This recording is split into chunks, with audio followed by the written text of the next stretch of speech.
معاویہ کہتے ہیں بہزی کہ میں نے نبی صلی اللہ علیہ وسلم سے عرض کیا یا رسول اللہ صلی اللہ علیہ وسلم ہم اپنی عورتوں کے کس حصے میں آئیں اور کس حصے کو چھوڑیں؟ یعنی شوہر بیوی کے تعلق کی بات ہو رہی. یہ بھی ایک بہت آج کے دور کا ہر دور کا مسئلہ ہے لیکن آج کے دور میں اور بھی گمبھیر ہوتا چلا جا رہا ہے بہت سی چیزوں سے ایکسپوز ہونے کی وجہ سے. تو کیا جائز حد ہے اور کیا نہیں ہے؟ فزیکل ریلیشن شپ کے لیے کس حصے کو استعمال کیا جا سکتا ہے کس کو نہیں، یہ سوال. تو اس پر آپ صلی اللہ علیہ وسلم نے فرمایا تمہاری بیوی تمہارا کھیت ہے، تم اپنے کھیت میں جہاں سے چاہو آؤ.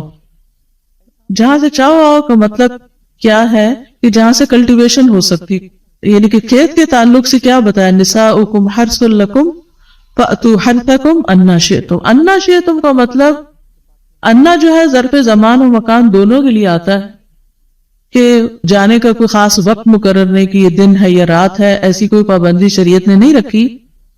اور اسی طرح جب کھیت کہہ کے بیوی کو بتایا گیا تو اس میں اس کی یعنی کہ اس کی قدر و قیمت اور اس کی حفاظت اور اس کی سرسبزی اور خوشحالی اور وہ ساری چیزیں اپنی جگہ ہے. پلس یہ بہت ہی حکمت کی بات ہے کہ کھیت میں کچھ اگ جب ہی سکتا ہے جب اس میں بیج ڈالا جائے. تو اب شوہر بیوی کے ساتھ کیسا تعلق قائم کرے کہ اولاد پیدا ہو سکے؟ وہ اورل سیکس سے تو نہیں ہو سکتا، وہ اینل سیکس سے بھی نہیں ہو سکتا. obviously understood ہے کہ انا کا مطلب یہاں کیا ہے، ٹھیک ہے نا؟ یعنی یہ وہ باتیں کہ جن کو بہت لفظوں کو کھول کھول کے نہیں بولا جا سکتا لیکن اٹس انڈرسٹوڈ. تو آپ نے کہا جہاں سے چاہو، یعنی کوئی رکاوٹ نہیں، ممانعت نہیں. اس کا یہ مطلب نہیں کہ ناجائز حدود فلان کے کہو کہ اس کی بھی ممانعت نہیں.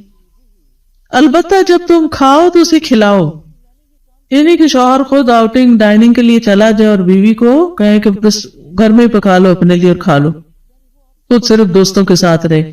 دس از ناٹ رائٹ.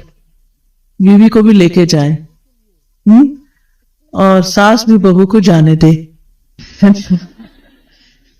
جب تم کھاؤ تو اسے بھی کھلاؤ، جب پہناؤ تو اسے بھی پہناؤ. کا مطلب یہ ہے کہ عید آئی ہے اپنے لیے سوٹ لے رہے ہو تو بیوی کو بھی کچھ لے کے دو. یہ ہے ایکوالٹی ایک طرح سے. اس کے چہرے پہ نہ مارو، اسے گالیاں مت دو، ابیوز نہیں کر سکتے. اور اسے قطع تعلقی اگر کرو، یعنی ویسے تو نہ کرو لیکن اگر کرو تو گھر کی حد تک رکھو، کک آؤٹ نہیں کرو، ویسے باہر نہیں پھینکو، گھر سے نہیں نکالو.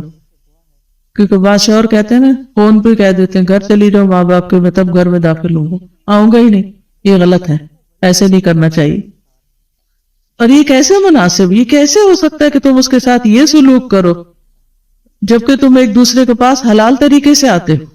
یعنی تمہارا ایک جائز تعلق ہے اور پھر تم اس تعلق کو اس طرح خراب کرو. تو بیوی کو مارنے سے متعلق جو قرآن اور حدیث کی روشنی میں جو حکم ہے وہ سامنے.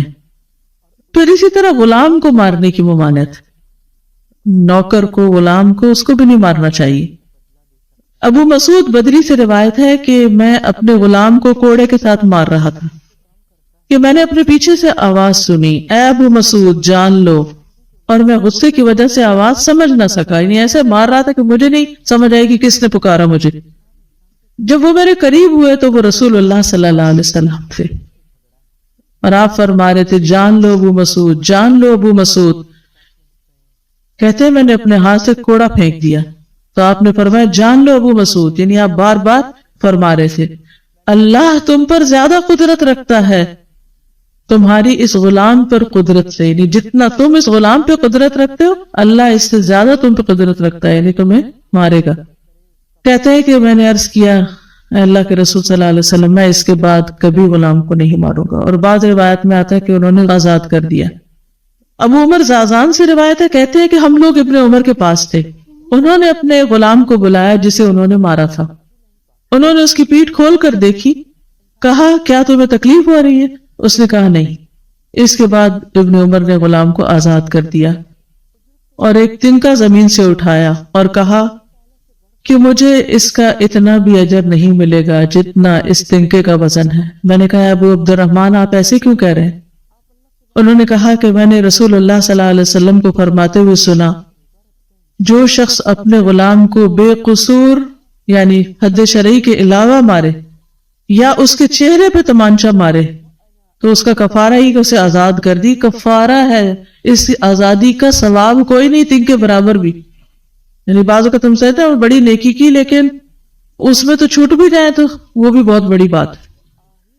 صحابہ کرام جو تھے وہ خاص طور پر اس سے محتاط رہتے اور غلاموں سے درگزر کرتے تھے. دیتے ہیں کہ آپ ان کے پاس ابو لیلہ کہتے ہیں کہ سلمان رضی اللہ عنہ نکلے وہ اپنی سواری کو چارہ کھلاتے تھے تو وہ ہودے سے گرتا رہتا. ہودہ کیا کہتے ہیں؟ وہ چیز محمل باسکٹ کہہ لیں جس میں اس کا چارہ رکھ کے دیا جاتا. اس پر انہوں نے اپنے خادم سے کہا اگر مجھے قصاص کا خوف نہ تو میں تمہاری پٹائی کرتا کہ تم نے ایسی چیز کیوں جانور کے آگے رکھی. تو مطلب یہ کہ اگر میں تمہیں ماروں گا تو مجھے بھی مار پڑے گی، اس لیے میں تمہیں مار نہیں رہا ورنہ جو حرکت تم نے کی ہے اس میں تمہیں مار پڑنی چاہیے. نماز پڑھنے والے غلام کو نہ مارنا. ابو امامہ سے روایت ہے کہ رسول اللہ صلی اللہ علیہ وسلم خیبر سے واپس آئے تو آپ کے پاس 2 غلام تھے. حضرت علی رضی اللہ عنہ نے کہا اے اللہ کے رسول صلی اللہ علیہ وسلم ہمیں بھی ایک غلام دے دیں.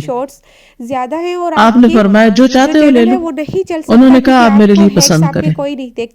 اس سے انداز ہوتا ہے نا کہ ریلیشن شپ داماد اور سسر کا کیسا. آپ صلی اللہ علیہ وسلم نے فرمایا یہ لے لو، اس کو مارنا نہیں کیونکہ میں نے خیبر سے واپس آتے ہوئے اسے نماز پڑھتے دیکھا ہے رہی بات صدرہ کاشف کی اور مجھے نمازیوں کو مارنے سے منع کیا گیا. جب سے ان کے 25 آپ صلی اللہ علیہ وسلم نے دوسرا غلام ابو ذر کو دے دیا اور اس کے ساتھ خیر و بھلائی اور حسن سلوک کرنے کا حکم دیا.